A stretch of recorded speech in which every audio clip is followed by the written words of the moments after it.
오늘 고성고 칼럼은 장동혁 체제, 지방선거 체제로 라고 제가 제목을 달았습니다. 제가 어제 뉴스를 보면서 또 오늘 아침 숲에 올라온 여러분들의 글을 보면서 사무총장으로 김도읍이 정책위 의장, 사무총장으로는 정희용 재선 의원이, 그리고 정책위 의장으로는 김도읍 사선 의원이 내정됐다는 언론 보도를 보면서 많은 분들이 김도읍이 웬 말이냐 이렇게 비판하는 댓글들을 올리신 것을 봤습니다.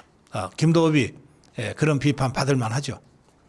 도대체가 우리 자유파 국민들이 김도읍에 대해서 얼마나 큰 기대가 있었습니까? 꼿꼿하게 좌파들과 싸우는 그 김도읍의 초선 재선 때의 모습을 기억하고 있는 많은 자유파 국민들이 김도읍에 대해서 기대를 했는데, 이자가 뭔 한동훈 똘마니처럼 갈짓자 행보를 하고 그 바람에 정말 많은 자유파 국민들이 배신감을 느끼고 허탈하고, 그 김도읍이는 뭐 다른 것보다 이 부산 지역의 자유파 국민들을 실망시킨 것만으로도 그 100배 무릎 꿇고 사죄해야 될 정치적 책임이 있다고 저는 생각합니다. 제가 김도읍과 비록 오랜 인연이 있지만 이 대목에 있어서 저는 김도읍에 대해서 가차없는 비판이 가해져야 된다고 생각합니다. 자, 그러나 그 김도읍에 대한 평판을 모를 리가 없을 텐데, 장동혁이 신임 당 지도부 구성을 이렇게 한 데에는 나름의 고충이 있을 거라고 저는 생각합니다. 우선 더 중요한 자리가 사무총장 자리입니다.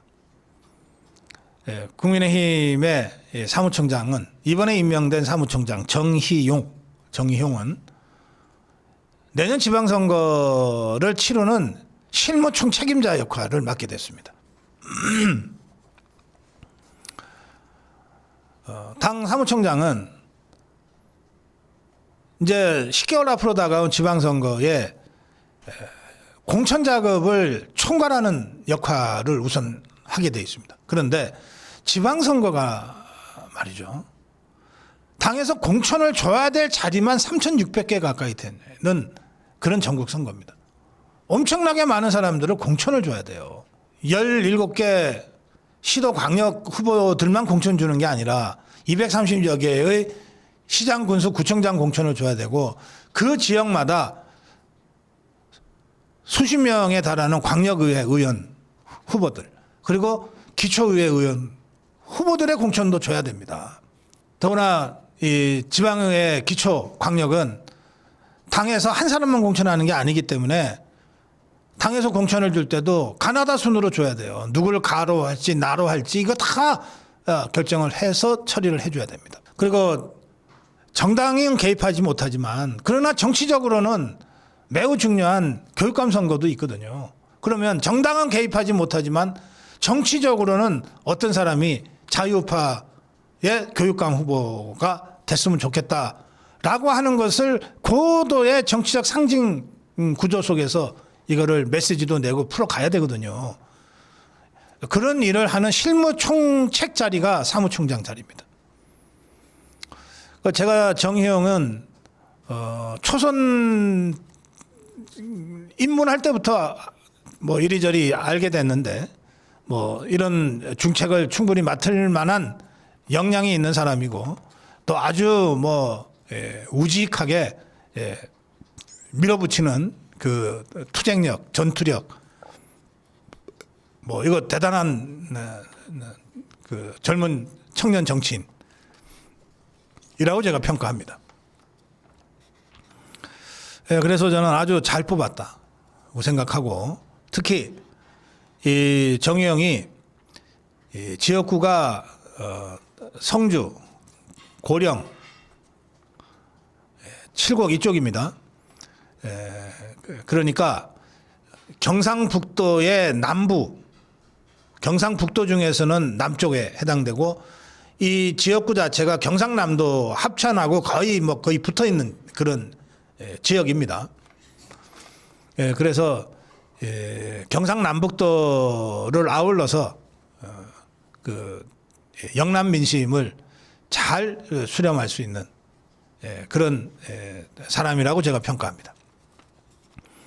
정책의장 김도읍은 뭐 여러분들 잘 아시는 대로 사선이고 부산 강서구의 지역구를 갖고 있는 율사 출신, 검사 출신입니다. 굉장히 날카롭죠. 그래서 이 사람이 사무총장으로 기용됐다면 저도 좀 제고해야 된다고 주장했을지 모르겠어요. 그런데 이 사람이 다른 자리가 아니고 정책의장 자리로 기용이 됐다면 결국은 이재명 공격수 역할을 하라 이런 뜻이거든요. 저는 김도읍이 갖고 있는 그 아주 날카로운 이런 점들이 딱 이재명 공격수 역할에 딱 제한해서 권한을 준 것이라면 그건 김도읍의 강점을 나름 잘 살릴 수 있을 거다 그렇게 생각합니다.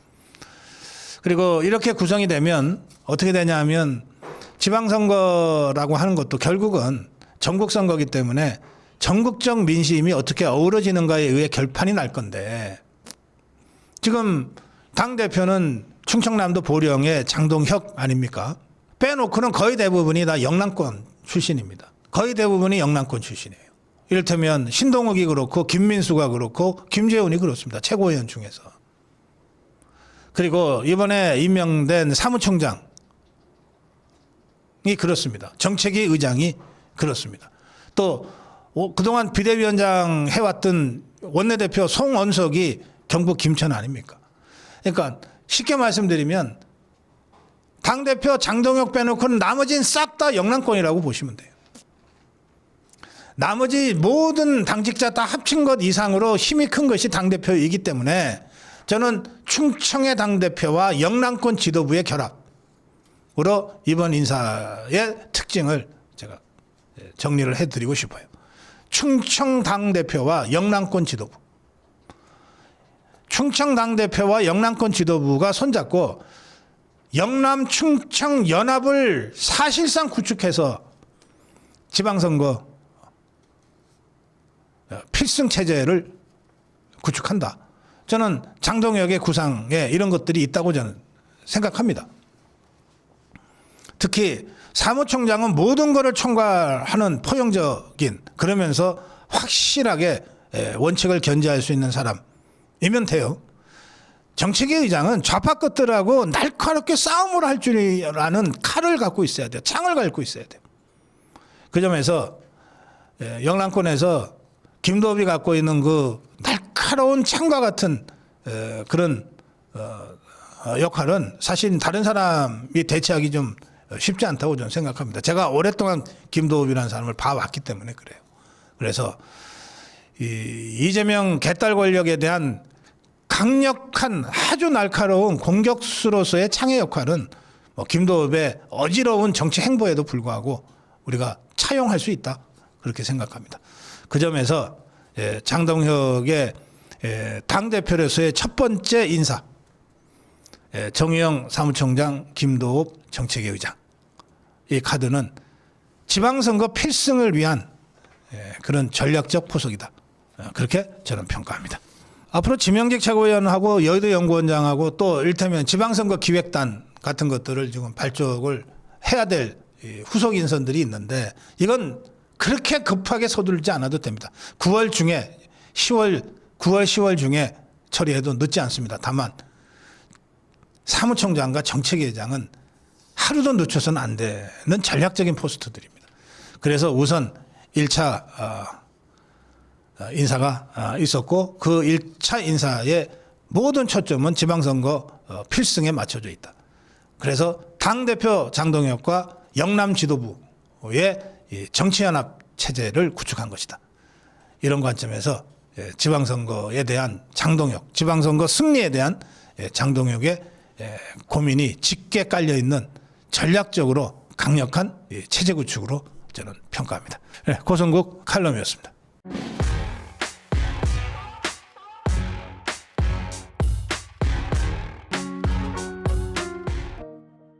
네, 예, 고성국의 숲에 점점 많은 분들이 찾아오십니다. 저는 고성국 TV 생방송 2시간은 고성국 TV에 있고 나머지 22시간, 22시간은 제가 숲에 있습니다. 여러분들 기다리고 있습니다. 여러분들 찾아가고 있습니다. 잠깐씩 또 일상 업무를 봐야 되기 때문에 하루에도 한 20번 정도 들락거리는 것 같아요. 숲에 들어갔다가 나왔다, 들어갔다 나왔다.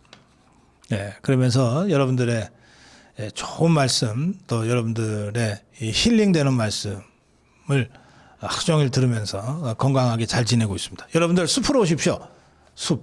숲으로 와서 저하고 좀 더 편안하게 시간 좀 보내시면 좋겠습니다. 고성국의 숲에 올라온 게시물 중에 토지님이 장동혁 화이팅이라는 글을 올리셨습니다. 장동혁 당대표 당선 일주일 정도 된 것 같습니다. 그런데 여기저기서 우려의 목소리가 나오고 있는 것 같습니다. 애타는 마음 이해합니다. 그러나 조급하면 집니다. 여유를 가지고 조금 더 장동혁 대표에게 힘을 실어줍시다. 장동혁 배신할 사람 아닙니다. 지리멸렬한 야당 대표의 현실적 어려움이 없지 않을 겁니다. 따라서 전략을 세우고 행동할 때까지 조금 더 기다려 줍시다. 힘을 실어 줍시다. 지방선거 때까지는 힘을 실어 줘야 합니다. 만약 장동혁마저 실패한다면 이건 대한민국 보수의 팔자라고 할 수밖에 없습니다. 모든 건 우리 자유우파가 국민의 힘을 장악할 수 있는가에 달려 있습니다. 자유우파 국민들이 국민의힘 책임당원 중 절대 다수가 된다면 누구도 우리 국민의힘을 다시 배신하고 버리지 못할 겁니다. 자유우파 100만 당원 갑시다. 이런 글을 올리셨습니다. 장동혁은 전투력보다 당성이 우선이다. 굉장히 중요한 말을 했습니다. 사실 당성은 저 공산당 좌파 정당들의 제1 기준이기도 하죠. 뭐 거기선 당성이 문제가 되면 뭐 바로 쫓겨나고 아우지 탄광 갑니다. 자칫 잘못하면 죽어요. 저 사람 당성이 문제야 그러면 그 다음날 총살당할 수도 있습니다. 예, 장성택이 별 겁니까? 예. 자, 인터뷰를 했는데 서울신문과의 인터뷰에서 정치부장이 장동혁한테 이렇게 얘기합니다.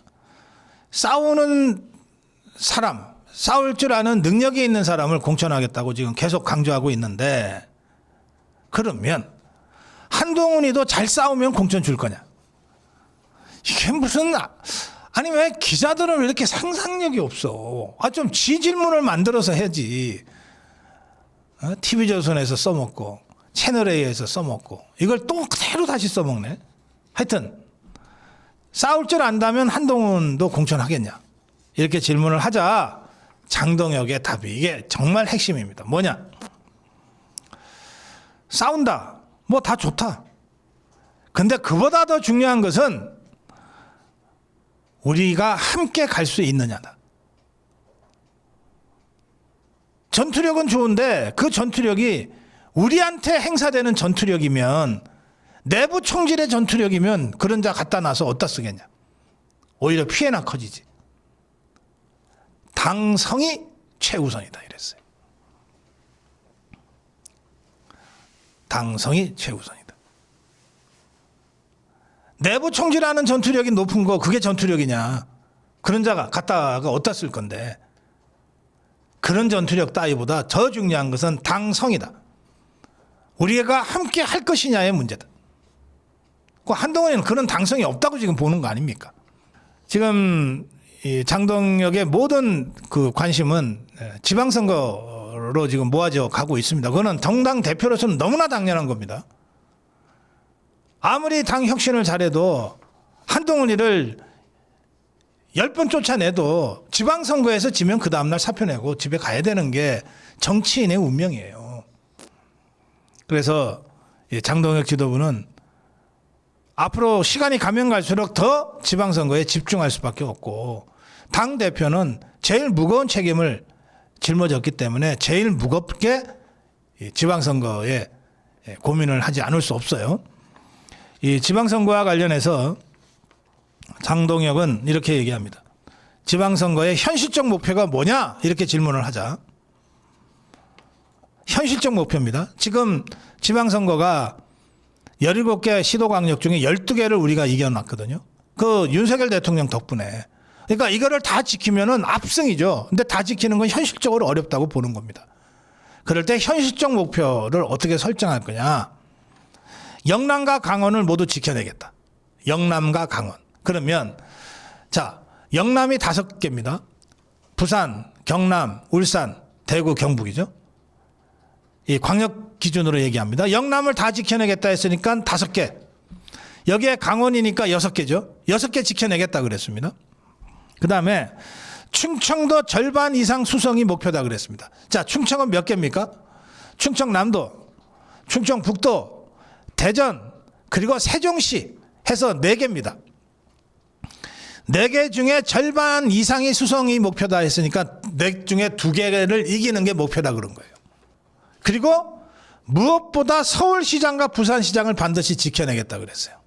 그럼 부산시장은 영남권에 들어가니까 5개 중에 하나이지만 서울시장은 다르잖아요. 그럼 서울시장도 지켜내겠다 했으니까 그러면 지금 장동혁이 이 답변에서 목표를, 현실적 목표를 제시한 게 뭐냐? 영남권 5개, 강원도, 충청권 2개, 그리고 서울시장 모두 9개를 지켜내겠다고 목표를 제시한 겁니다. 지금 12개를 갖고 있는데 우리가 윤석열 대통령 덕분에 그중에 충청권에서 2개, 충청권에서 2개, 그리고 수도권에서 하나 정도는 우리가 질 수 있다. 그러나 영남권 5개, 강원도, 그리고 충청권 2개, 그리고 서울시장 이거를 이기면 9개를 이기는 건데 그러면 대승하는 겁니다. 12개에 비해서 3개나 줄어들었으니까 패배? 그거 아닙니다. 광역선거에서는 17개 중에 9개를 이기면 승리입니다. 그리고 8개를 이기면 상대가 8개를 이기고 우리가 9개 이기면 17개 되지 않습니까? 제주도 포함해서. 예, 그래서 지금 장동혁이 제시한 요 9개는 언제 치러도 승리라고 평가받을 수 있는 그 목표 9개를 제시한 겁니다. 저는 이 9개 목표가 쉽지 않다고 생각하지만 그러나 당대표로서는 이 9개 목표를 제시하고 지금 선거체제로 돌입하겠다는 거예요. 목표가 없는 것과 목표를 어렵지만 제시하고 뛰어가는 건 전혀 차원이 다르죠. 그러면 장동혁이 생각하는 승리 단체장은 어디냐? 부산시장, 경남도지사, 울산시장, 경북도지사, 대구시장, 강원도지사, 서울시장, 그리고 여기에 충남, 충북, 대전, 세종에서 2자리. 저 같으면 충북을 넣겠어요. 그리고 충남, 대전에서 하나를 넣겠습니다. 아마도 충남이 좀 더 가능성이 높을 텐데 그렇게 해서 9개를 맞출 수 있다는 거예요. 이건 목표치기 때문에 만약에 이 목표대로 9개를 다 승리한다면 압도적인 압승이 됩니다. 지금과 같이 절대적으로 불리한 정치 지형 속에서 특히 중앙정부와 함께 가는 것이 지방 발전에 도움이 된다고 하는 그 지방선거의 특성과 지방선거에 임하는 유권자들의 마인드를 염두에 두고 이 장동혁이 제시한 9개 광역단체장의 승리라고 하는 목표는 정말 달성하기 쉽지 않은 아주 높은 수준의 목표인데 만약에 이걸 달성할 수 있다고 하면 이것은 지방선거에 있어서의 압도적 승리로 평가될 것이고 그거는 곧바로 장동혁 대세론, 장동혁 대망론으로 연결될 것이다. 이 장동혁은 지방선거 현실적 목표를 제시하고 난 다음에 곧바로 총선 얘기까지 합니다. 지방선거 준비를 끝내고 연초에는 다음 내년이죠. 뭐 불과 이제 한 대여섯 달밖에 안 남았어요. 연초에는 곧바로 인재영입위원장을 임명하고 인재영입위를 상설화해서 총선 준비에 나설 예정이다. 그러니까 내년 초가 되면 2026년 초잖아요. 2026년 초. 그리고 총선은 그 2년 후거든요. 그러면 총선이 뭐 4월에 있으니까 불과 2년 남은 총선을 앞두고 인재영입부터 차근차근하게 해나가겠다 이런 뜻입니다. 총선에서 우리가 가반 이상 득표를 해야 저 좌파 것들이 만들어 놓은 온갖 악법들을 다소 시간이 걸려도 하나하나 폐기하고 수정하고 없앨 것 아닙니까? 네, 지금 장동혁의 머리에는 지방선거 압승을 기반으로 한 총선 승리 이 그림까지 일단 나가 있다. 그렇게 이해할 수 있을 것 같습니다. 그리고 이제 그 이재명이가 뭐 만나자고 했는데 들러리는 싫다고 하고 지금 공을 이재명이한테 던져놓은 상태인데 이 문제 관련해서 장동혁이 한 번 더 얘기를 했습니다. 뭐 내가 회동 안 하겠다는 게 아니다. 뭐 형식과 의제가 맞아야 되지 않냐. 아 이재명이도 야당 대표 시절에 영수회담 그리고 노래를 불렀지 않냐. 그때 생각을 해봐라. 제대로 된 영수회담이라면 언제든지 하겠다. 뭐 유엔 총회 참석 꼭 이전에 해야 될 이유가 뭐 있냐.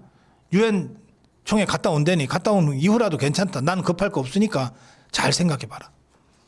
이렇게 공을 다시 이재명이한테 돌려줬습니다. 네, 고성국 칼럼 전투력보다 당성이 우선이다. 이게 앞으로 장동혁이 당을 이끌어가는 기조가 될 것 같다. 그 점에서 매우 중요한 발언이 나왔다. 그렇게 말씀드립니다. 고성국 칼럼이었습니다. 네, 고성국 칼럼을 하면서 한 가지만 좀 추가로 보완 말씀을 드려야 되겠다는 생각이 듭니다. 질문이 좀 저는 잘못됐다고 생각하는데요. 그래서 전투력과 당성이 마치 대치되는 것처럼 둘 중에 하나를 선택해야 되는 것처럼 이렇게 질문이 갔는데 그거 아닙니다. 자, 보세요. 전투력은 어디서 나옵니까? 당성에서 나옵니다. 당성이 약한 사람이 전투력을 발휘할 수는 없어요. 당성이 강한 사람일수록 전투력이 강합니다. 그럼 이 당성이라고 하는 게 뭘까요? 공산당에서 당성은 계급성입니다. 공산당에서 이야기하는 당성은 계급성이에요. 프롤레타리아 계급만이 강력한 당성을 가질 수 있고 그 당성이 강한 자만이 전투력을 발휘할 수 있다. 그래서 공산당에서는 당원 가입을 할 때 그 계급성을 제일 먼저 봅니다. 너 프롤레타리아 출신이야? 아니네. 너 뿌티부르주아네. 아니 너는 당원 자격 없어. 이렇게 되는 거거든요. 그러면 우리 자유파 국민들, 우리 자유파 정당의 경우에 이 당성은 어떻게 될까요? 자, 자유파 당도, 자유파 국민도 전투력은 당성에 기반해서 나옵니다. 근데 이 자유파 정당의 당성은 어디에서 나오는 걸까요? 계급성일까요? 아닙니다. 대한민국 국민과 국가에 대한 애국심에서 나와요. 자유파의 핵심 가치에 대한 신념에서 나옵니다.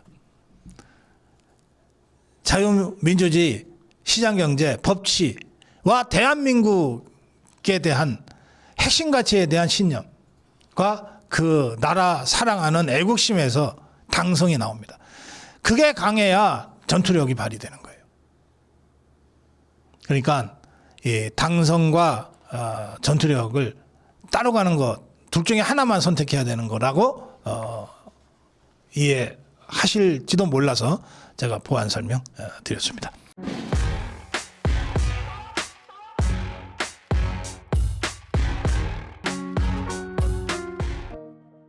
네, 고성국 칼럼입니다. 이게 뭐 청구서라는 단어가 뭐 유행하다 보니까 막 남발되고 있어요. 근데 제가 보기에 저 민노총이나 뭐 이런 것들 좌파 것들 또 좌파 정당들이 이재명이한테 내미는 청구서는 진짜 청구서 맞습니다. 아니 뭐 우리가 대통령 만들어 줬는데 뭐 보답을 해야지. 이게 청구서잖아요. 또 트럼프가 이재명이한테 뭔가를 내밀었을 텐데 지금 내용이 밝혀지지 않았습니다. 이것도 청구서 맞아요. 왜 우리가 15% 관세 해줬으면 이제 너네도 성의를 보여야지 하면서 방위비는 얼마, 뭐 국방비 얼마 증액, 뭐 쌀 시장은 어떻게, 쇠고기 30개월 령 이상 부분은 어떻게. 이 청구서를 내밀었을 가능성이 많고 또 내밀 가능성이 많아요. 앞으로. 그건 청구서가 맞죠. 그런데 이것들이 청구서 하니까 제가 어제 방송한 것까지 무슨 장동혁 대표한테 국민의힘한테 제가 청구서를 내밀었다는 식으로 왜곡 보도를 하고 있습니다. 참 가짜치도 않네 정말. 제목을 이렇게 뽑았어요. 장동혁호 자통당 등 영남 30곳에 공천을 줘야 다 죽으면 누구 손에 하고 맹륜 청구서라고 썼어요. 이것들이 맹륜이 뭔가 해서 저 한참 들여다봤네. 맹렬한 윤석열이래. 나 참.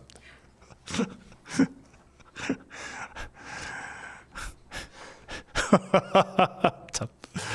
근데 이게 뭐냐면요. 제가 어제 그저께 그 강남 아미고 동지들과의 모임을 오랜만에 가지고 그 자리에서 제가 그날 좀 아침부터 내내 방송하고 그러느라고 조금 좀 힘이 좀 딸려서 보통은 제가 짧게 한 20-30분 말씀을 먼저 드리고 질의응답을 하는데 그날은 그냥 질문부터 하세요. 그래서 강남 아미고 회원들이 질문을 한 7, 8분이 하셨어요. 질문에 대해서 제가 답변하는 것을 영상으로 편집해서 저희 고성구 TV에 올려놨거든요. 그 영상을 갖고 이것들이 이러는 거예요. 그런데 그러니까 이게 처음부터 질문에 답변하는 것이었기 때문에 제 의도와 상관없이 우리 자유파 국민들이 진짜 궁금해하는 것을 먼저 질문하셨고 그 질문에 대해서 제가 그냥 제 아미오 회원 동지들과 현장에서 만날 때는 아주 솔직하게 다 말씀드리잖아요. 그렇게 해서 제 속내까지 그렇게 답변을 통해서 밝혀드렸습니다. 이제 그걸 가지고 이것들이 청구서라고 지금 하고 있는데 그 내용을 보니까 제가 뭐 틀린 말 한 게 하나도 없어요. 자, 보세요. 질문이에요, 질문. 질문이 뭐라고 돼 있냐면 지자체 선거가 10개월 후인데 모든 자유파가 손을 잡아야 하는데 국민의힘이 그동안 광화문 광장 세력을 자꾸 배척하지 않았냐. 근데 이제 새 지도부가 들어서서 장동혁 대표가 이제 하나 된다고 말씀을 하셨다. 오늘 어떻게 해야 우리 자유파가 국민의힘과 하나가 될 수 있겠냐. 이런 질문이었어요. 아니 이 질문은 자유파 국민이라면 누구나 다 관심 갖는 질문 아닙니까? 국민의힘 의원들도 관심 갖고 있는 질문 아닙니까? 그래서 제가 그 질문에 대해서 이렇게 답변 드렸어요. 이렇게.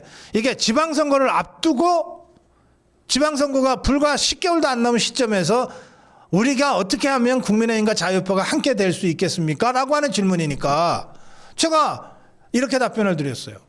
국민의힘이 공천을 양보하면 됩니다. 국민의힘이 공천을 양보하면 됩니다. 그러면서 제가 좌파 예를 먼저 들었어요. 저 좌파 저것들은 선거 때마다 공천을 양보해서 정치연합을 이루어냈다.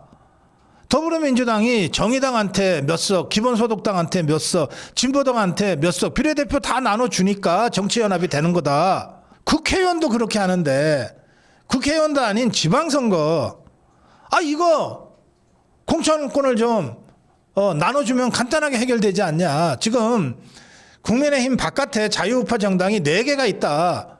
하나가 정광훈 목사가 이끌고 있는 주축인 자유통일당, 고영주 대표의 자유민주당, 조은진 대표가 이끄는 우리 공화당, 그리고 황교안 대표가 이끄는 자유와 혁신. 적어도 이 4개의 자유우파 정당이 실체가 있지 않냐. 그러니까 이 4개 정당이 전부 후보를 다 내서 지방선거 정당이니까 후보를 내려고 할 텐데 다 각자 후보를 내면 국민의힘이 자유우파 표 잠식 때문에 이길 수 있는 지역도 다 지게 되지 않냐. 그러니까 이 4개 정당은 바로 이거를 무기로 레버리지로 해서 국민의힘에게 양보하라고 요구할 거다. 그럴 때 국민의힘이 지금까지와는 달리 제가 양보할게요. 저희가 양보할게요. 하면 된다. 전국의 시장, 이게 지방선거니까 시장, 군수, 구청장 한 230개 정도 되는데 그중에 10% 한 30개만 양보해라. 그러면 간단하게 해결된다. 그런데 이 양보도 어려운 지역 양보하면 무슨 의미가 있냐. 우리가 영남권은 그래도 우리 자유파 쪽에서 단일 후보로 나가면 승리 가능성이 매우 높지 않냐.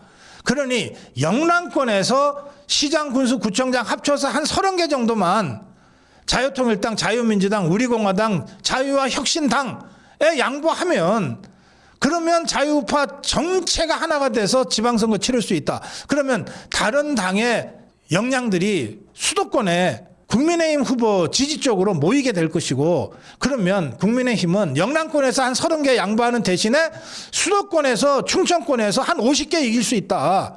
그게 윈윈 하는 것 아니냐. 그렇게 되면 국민의힘도 이기고 자유통일당, 자유민주당, 우리공화당, 자유의 혁신당이 전부 다 이기지 않냐. 그래야 장동혁 지도부가 임기 채워서 2년까지 갈 수 있지 않겠냐. 제가 그렇게 설명했어요. 이게 청구서입니까? 이게 청구서냐고. 나 참 정말 천박한 것들이야. 저는 이거 지방선거 전략이라고 봅니다. 이거 말고는 우리가 똘똘 뭉쳐 하나가 될 수 있는 방법이 없어요. 그런데 이걸 하는데 국민의힘하고 다른 4당이 실무자가 모여서 협상해라 그러면 안 된단 말이에요. 그동안 여러 번 해봤잖아. 안 되잖아. 그래서 이런 거를 하기 위해서 좌파 것들은 필요하면 원탁회의 같은 걸 해서 좌파 원로들이 역할을 한다. 그러니 우리 자유파도 그런 자유파 원로들이 모여서 또 당에서도 원로들이 좀 나와서 국민의힘도 부르고 자유통일당, 자유민주당, 우리공화당, 자유의 혁신당 다 불러서 우리 다 함께 큰 승리를 위해서 하나가 되자. 이렇게 분위기 좀 만들어 가면서 문제를 풀자. 이렇게 하는 것 자체가 자유파의 승리를 향해서 가는 아주 훌륭한 이벤트고 퍼포먼스다. 이런 걸 하는데 우리 자유파 유튜브도 작은 역할이나 또 있으면 하겠다. 제 답변이 그런 거였습니다. 뭐 제 답변이 잘못됐습니까? 제가 국민의힘한테 빚 갚으라고 청구한 겁니까? 참 천박한 것들이에요. 자, 저는 지방선거 국민의힘 혼자 힘으로는 절대 승리할 수 없다고 믿습니다. 그래서 국민의힘을 주축으로 하고 자유통일당, 자유민주당, 우리공화당, 자유와 혁신당 그리고 정당이 아닌 자유파 제시민사회단체가 모두 하나가 돼서 선거연합과 정치연합을 이루어내서 반 이재명, 반 주사파 전선을 가시적으로 구축하는 것이 지방선거 승리의 핵심 전략이라고 생각합니다. 앞으로 저희 고성국TV는 또 저는 이러한 반 이재명 전선 구축을 통한 지방선거 승리의 길로 할 수 있는 모든 것을 다 할 생각입니다. 자, 고성국 칼럼이었습니다.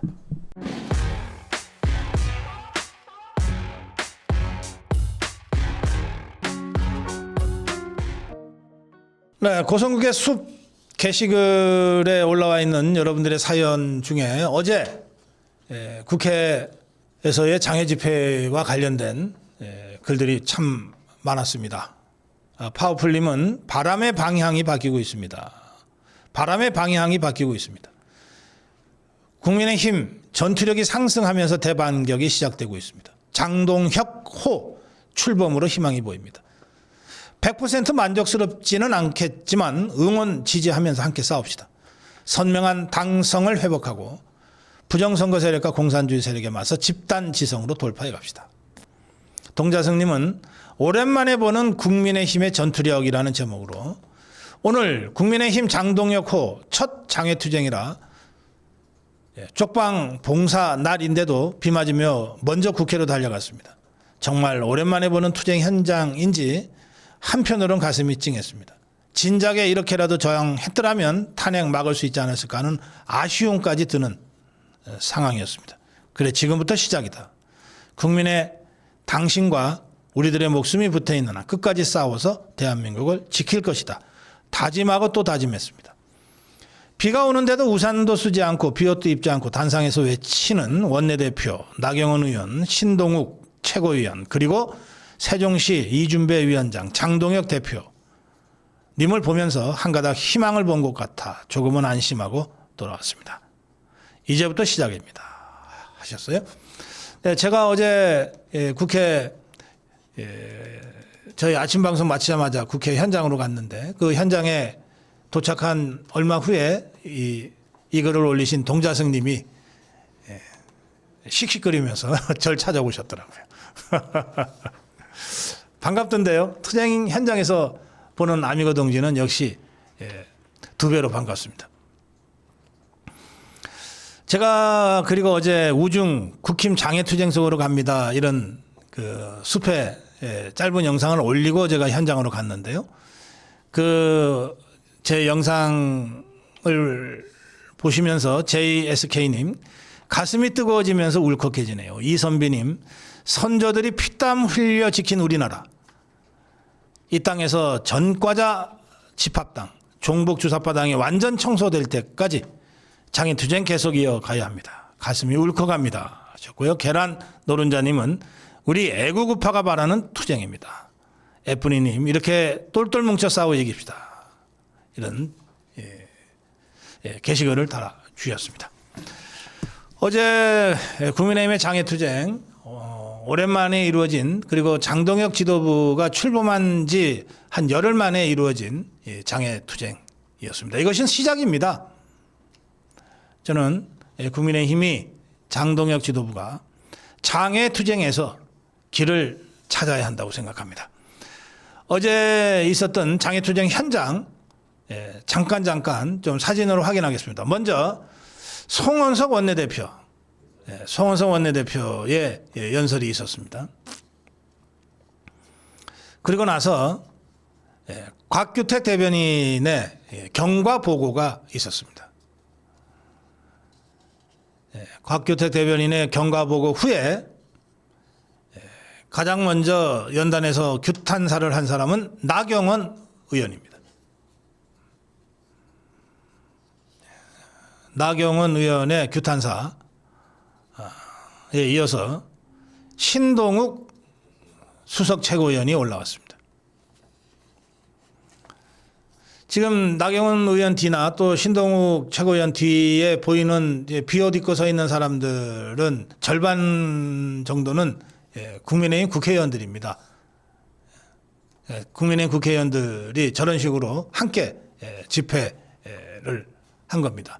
저 뒤쪽으로 높이 저 계단 위쪽에 있는 분들은 대개 각지에서 올라온 책임당원들일 겁니다. 신동욱 최고위원의 연설 이후에 세종시당 원외를 대표해서 세종시당 이준배 위원장의 연설이 있었습니다.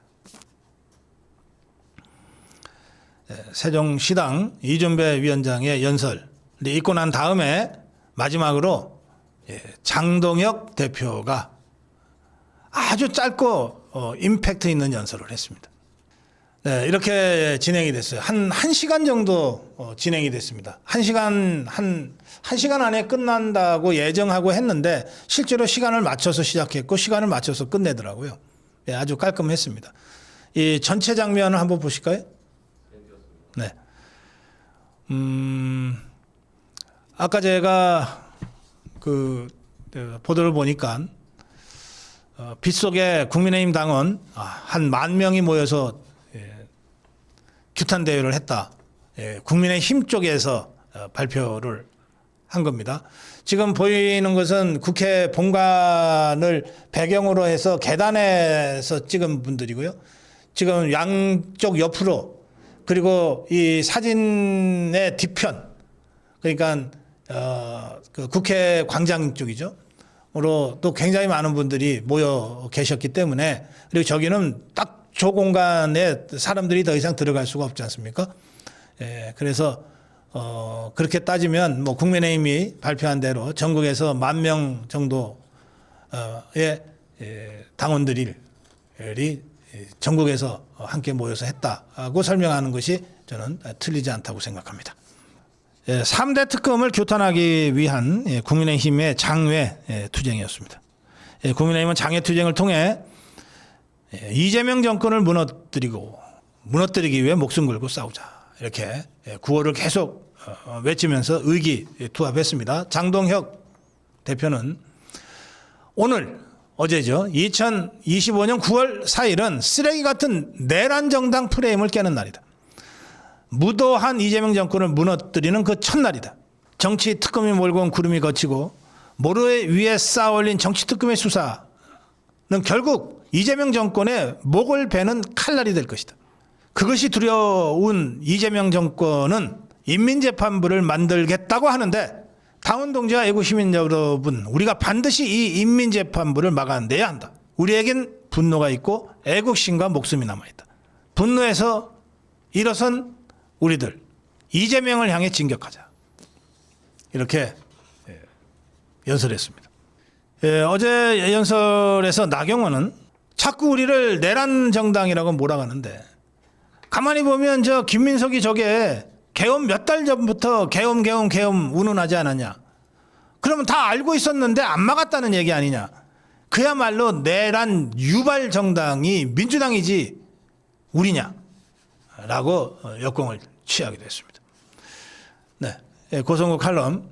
저는 어제 현장 취재하면서 이제 국민의힘이 수년 동안 헤매던 숲속에서 길을 잃고 다니다가 이제 마침내 길을 찾았구나.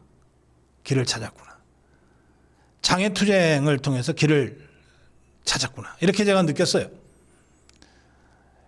국민의힘과 우리 자유파 국민들이 장애투쟁을 통해서 하나가 되면 그 힘으로 길을 만들어가는 겁니다. 어디 몰래 숨어있던 길을 찾아내는 것이 아니라 길을 만들어가는 겁니다. 국민의힘 장애투쟁에서 길을 만들어가자. 고성국 칼럼이었습니다.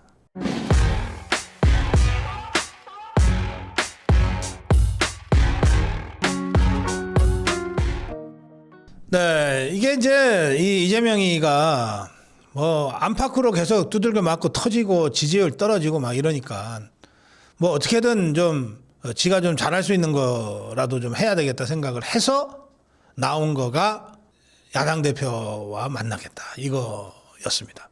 그 장동혁이 아니 뭐 만나는 건 좋은데 그래도 대통령하고 제1야당 대표가 만나면 의제나 이런 것들이 좀 조율돼야 되지 않냐. 그럼 뭐 내가 나도 밥 먹고 산다. 뭐 밥 한 끼 얻어먹으려고 가는 모임 그게 무슨 의미가 있냐.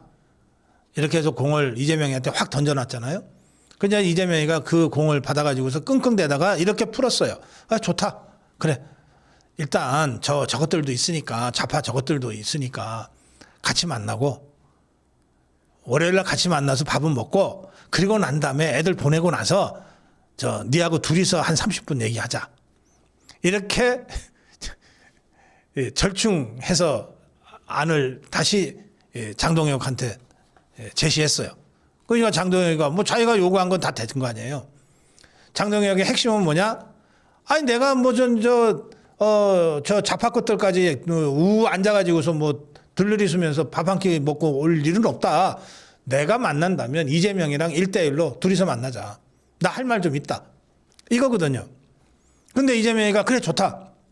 함께 모여서 밥부터 먹고 그래서 쟤네들 좀 면 세워주고 그다음에 애들 내가 먼저 보낼게. 그러면 둘이서 따로 한 30분 얘기하자. 이재명이가 이렇게 제안을 했으니까 장동혁이가 뭐 안 할 이유가 없죠. 그렇게 해서 성사가 됐어요. 그게 월요일 날입니다. 점심때입니다. 대통령 이재명이 똘마니들은 이번 회동에 특별한 의제를 정하지 않고 자유롭게 대화를 하도록 하겠다. 뭐 의제는 장동혁이가 가서 떠들면 그게 의제가 되는 거지 뭐. 장동혁이가 가서 발언하면 그게 의제가 되는 거죠. 그러니까. 그래서 국민의힘은 내일, 이게 이제 사실은 급하게 일정이 확정이 된 거니까 8일 그 회담, 단독 회동이죠. 그걸 앞두고 내일 7일 지도부가 회의를 열어서 장동혁이 이재명이한테 무슨 얘기를 할지를 조율하기로 했다고 합니다. 자, 뭐 조율 잘 하시길 바랍니다. 그 저는 이미 처음에 이재명이가 장동혁 만나자 할 때 장동혁이한테 만나라 그랬고, 만날 때 이 얘기를 해야 된다. 공개적으로 이 얘기를 요구해라. 그리고 국민들한테 알려라. 이렇게 제가 요청한 바가 있는데, 제가 이제 이렇게 이제 성사가 됐으니까, 그리고 또 내일 국민의힘 지도부가 장동혁이 이재명과 만났을 때 무슨 얘기를 할 것인지를 가지고 회의를 한다 그러니까 혹시 참고가 될지 몰라서 제가 7가지를 제안합니다. 7가지를 제안합니다. 첫째, 윤석열 대통령과 김건희 여사를 석방하고 불구속 상태로 수사를 하든 재판을 하든 하게 해라 라고 요구해야 된다. 윤석열 대통령 김건희 여사 석방 요구가 첫 번째다. 둘째, 국민의힘과 국민의힘 의원들과 또 종교인들, 교회, 그리고 우리 자유파 활동가들과 유튜브들에 대한 정치보복을 중단하라. 정치보복을 중단하라. 이게 두 번째 요구여야 됩니다. 세 번째, 중단됐던 재판 계속 받아라. 사법부가 알아서 지금 중단하고 있는데 대통령이 입장 밝혀라. 내 재판 중단할 거 없다. 나 계속 재판 받겠다고 선언해라. 그러면 재판부가 계속 중단할 리가 없지 않냐. 그래서 재판 받아라. 그게 법치를 세우기 위한 대통령으로서의 최소한의 의무다. 넷째, 노란봉투법, 상법, 양곡관리법, 방송법, 이 나라 무너뜨리는 악법들을 폐기해라. 나라 무너뜨리는 악법들을 폐기해라. 다섯째, 내란특별사법부 등등 또 검찰 해체 등등 사법 장악 시도를 중단해라. 여섯째, 트럼프는 알고 우리는 아무도 모르고 있는 이 한미 정상회담의 내용을 속속들이 공개해라. 알아야 우리가 대비를 할 거 아니냐. 알아야. 니것들이 무슨 사고를 치고 왔는지를 알아야 우리 국민들이 대비를 해줄 것 아니냐. 일곱째, 이게 너네 혼자 힘으로는 이미 불가능하다는 게 100일도 안 돼서 다 드러나지 않았냐. 그러니 국난 극복을 위한, 민생 회복을 위한 거국 내각으로 돌아라. 그러면 협조해 줄게. 이 7가지를 요구해라. 뭐 이재명이가 듣든 말든 그거는 이재명의 선택이지. 그러나 제1야당 대표로서는 마땅히 해야 될 요구들이다. 당당하게 요구해라. 그리고 이재명이랑 만나고 나온 다음에 국민들한테 알려라. 내가 이거를 내가 요구했다. 이재명이가 받아들일지 말지는 그건 이재명이가 알아서 선택할 일이고 우리가 좀 지켜보자.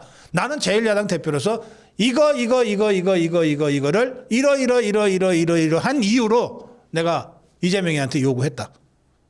이렇게 국민들한테 알려라. 그래야 국민과 함께 할 수 있다. 네, 참고가 좀 되길 바랍니다. 고성국 칼럼이었습니다.